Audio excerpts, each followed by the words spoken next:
ಆತ್ಮೀಯ ಎಲ್ಲ ಭಕ್ತ ವೃಂದಕ್ಕೆ ಒಂದು ಮಾಹಿತಿಯನ್ನು ಹಂಚಿಕೊಳ್ತಾ ಇದ್ದೀವಿ. ಯಾವುದೇ ದೇವಸ್ಥಾನದ ಒಂದು ರಥಬೀದಿ ಅಂತ ಹೇಳಿದ್ರೆ ಅದರದ್ದೇ ಆದಂತಹ ಒಂದು ಪಾವಿತ್ರ್ಯತೆ ಇರ್ತದೆ, ಅದರದ್ದೇ ಆದಂತಹ ಒಂದು ನಿಯಮ ಇರ್ತದೆ. ದೇವಸ್ಥಾನಕ್ಕೆ ಬರುವ ಎಲ್ಲ ಭಕ್ತರು ಕೂಡ ಆ ರಥಬೀದಿಯನ್ನು ಒಂದು ಶ್ರದ್ಧೆಯ ತಾಣವನ್ನಾಗಿ ತುಂಬ ಗೌರವಿಸ್ತಾರೆ.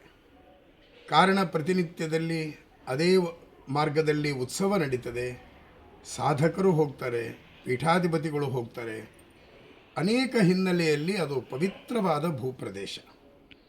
ಇಂತಹ ಭೂಪ್ರದೇಶದಲ್ಲಿ ರಥಬೀದಿಯಲ್ಲಿ ನಮ್ಮದೇ ಆದ ಒಂದು ಸ್ವಾರ್ಥದಲ್ಲಿ, ನಮ್ಮದೇ ಆದಂಥ ಒಂದು ಕಲ್ಪನೆಯಲ್ಲಿ ಆ ವಿಡಿಯೋ ಮಾಡುವಂಥದ್ದು, ಅದರಲ್ಲೂ ಕೂಡ ಅತ್ಯಂತ ಅಶಾಸ್ತ್ರೀಯವಾದಂತಹ ವಿಡಿಯೋಗಳನ್ನು ಮಾಡುವ ಮೂಲಕ ಆ ಒಂದು ಪವಿತ್ರ ಸ್ಥಾನಕ್ಕೆ ಅವಮಾನ ಮಾಡುವಂತಹ ಕಾರ್ಯಗಳು ನಡೀತಾ ಇದೆ.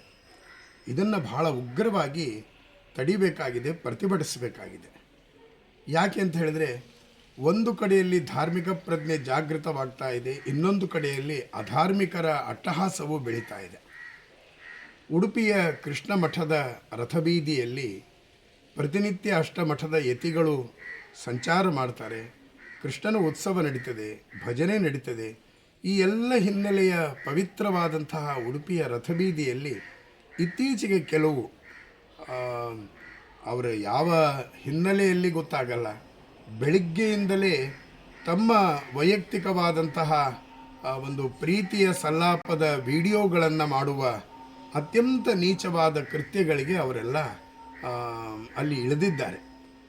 ಯಾತ್ರಿಕರು ಆಗಮಿಸುವವರಿಗೆ, ಪೀಠಾಧಿಪತಿಗಳಿಗೆ ಅವರಿಗೆಲ್ಲ ಮುಜುಗರವಾಗುವ ಹಾಗೆ ಎಷ್ಟೋ ಜನ ತಲೆ ತಗ್ಗಿಸಿ ನಡೆಯುವಂತಹದ್ದು ಕೂಡ ನಮ್ಮ ಗಮನಕ್ಕೆ ಬಂದಿದೆ.